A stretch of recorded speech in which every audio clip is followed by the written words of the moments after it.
Hey, welcome back to Evil's Comics. I'm Evil Mike, and I have another review for you from DC Comics. This is Dark Knights of Steel, issue number 2. It's written by Tom Taylor, art by Yasmine Patri, colors is Arif Prianto, and then letters is Wes Abbott. I'm pretty sure I mispronounced some of those names. No disrespect at all. I'm just really bad with names.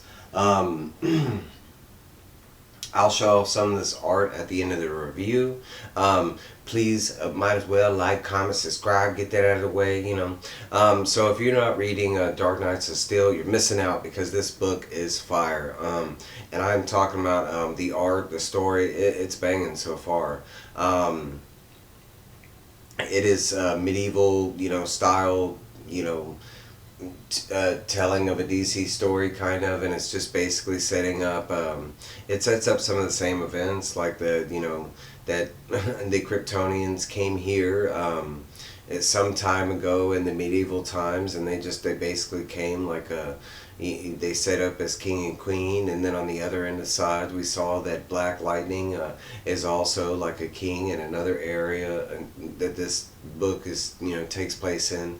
But basically you have Jor-El, Superman's father, and it's basically you have Jor-El and his mom, and they're basically king and queen. And then you have the prince, which is Superman, and you also have another prince, which is their adopted son, Batman, which happens to be their like main knight, general at arms kind of thing.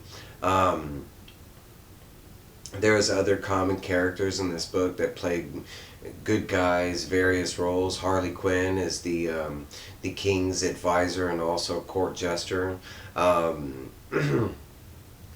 Alfred is Batman's squire, but is also like the head war counsel for the king. But basically, in a nutshell, the last issue, it ended off with Green Arrow and Green Lantern teaming up using magic, supposed magic, and his skills in archery, and he basically killed Jor-El using like a kryptonite tipped arrow or something like that. And that's where the first book left off, and basically that's where this issue picks off, is right there where Jor-El hits the ground after being shot in the eye with an arrow. Batman standing right next to him, his head of security no less. So basically we do see, and it's a crazy scene because at first I thought it was Superman, because they show Batman and he's pissed and he's got Jor-El in his arms and he's doing the but his eyes are lit up and they look like laser beams kind of thing. No, it's because in this story Batman does have a little bit of magic. So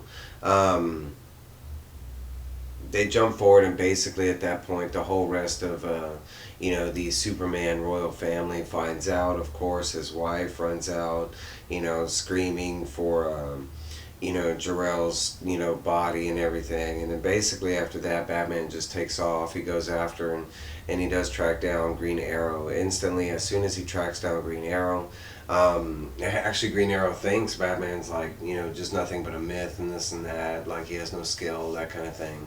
And he quickly finds out that differently, because Batman quickly slices off like his archery hand that he had the bow in. I think it's his left hand.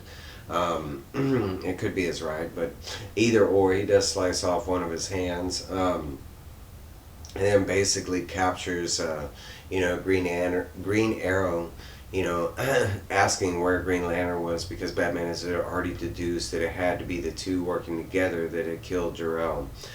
They flip over, and we already saw like Constantine working for Black Lightning. He's kind of like magician slash prophecy type entity in the book, and he's basically working for the king, and he's trying to like decipher this prophecy that's supposed to be foretold. But he is also the person that like paid Green Lantern to go team up with the Green Arrow to assassinate the other king.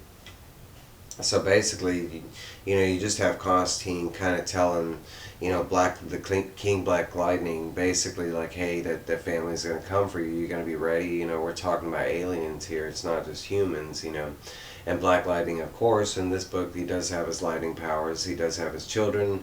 He does have his two daughters and then a son in this book. And then his two daughters both having the like one having a vibrational power, the other having an electrical power like her father, and then the last one actually can control water and actually can make it rain.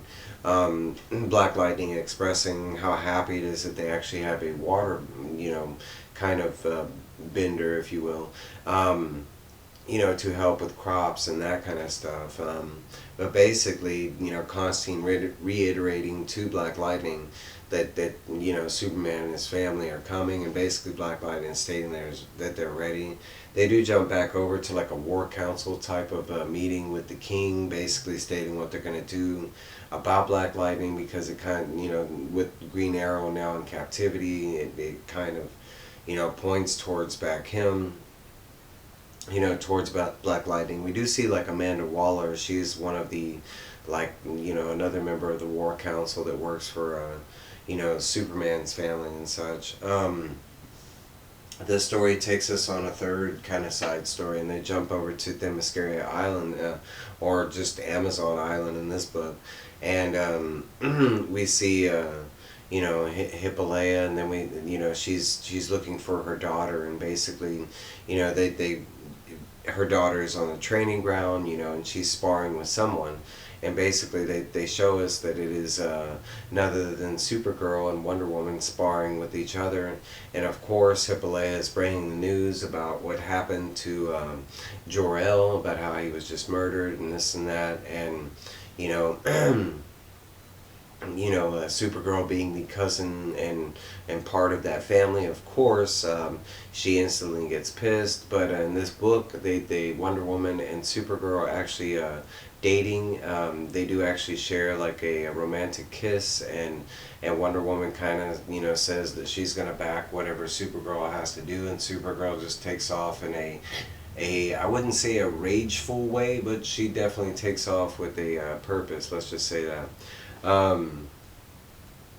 The book kind of jumps back over to the interrogation that goes into Green Arrow, and basically like Bruce trying to get more information out of Green Arrow, and then eventually Clark actually shows up, and being the prince, and he, at this point, he's kind of getting mad at Bruce because the way Bruce has engaged with the captured, basically the way he cut off his arm before he started questioning, that kind of thing. And Bruce just saying that he knew, he already knew that it was this guy, and he already knows the answer, he just needs him to say it, kind of thing.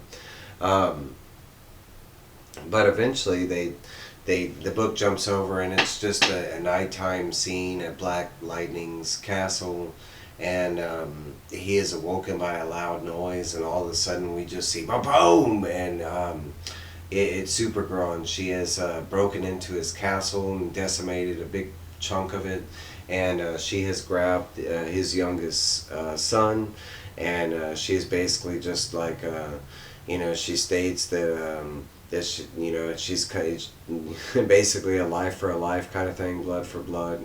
She flies up high in the sky, and basically says that she means to do what she's gonna do, and she looks at the sun and doesn't say sorry, that none of that. And he's basically like, oh, I'll fill your lungs with water before you let me go, and she's like, no you won't. She just tosses him to his death. And the last scene they show in the book is just Black Lightning, and, hunched over, grieving, and because he just lost his son, kind of thing. And it seems like the war has officially started on that note, and that's where this book leaves us off with. I'll show you some of the art, and I'll let y'all go on your way. The art is fantastic in this book. I mean, I bought the first issue specifically due to the art. The story is amazing, because I love a whole medieval, and then you throw my DC love in there too. Yeah, why not? It's a win-win for me. But no, honestly, and all all joking aside, this story has been really good so far. The first issue started off with a bang, and the second issue is it's continuing on with the same flow as the first one started off. So it's really nice. Um, I can't talk about this book high enough. I'll kind of jump over to, let's see, there we go, Wonder Woman and Supergirl. Couple I can get behind. Um, and then we got, I'll leave you at that scene with Supergirl and Mr. Black Lightning's son, and that's where I'll leave you at it. Alright, guys, y'all have a great Sunday or whatever day y'all happen to catch this at, and I'll see y'all later. Bye!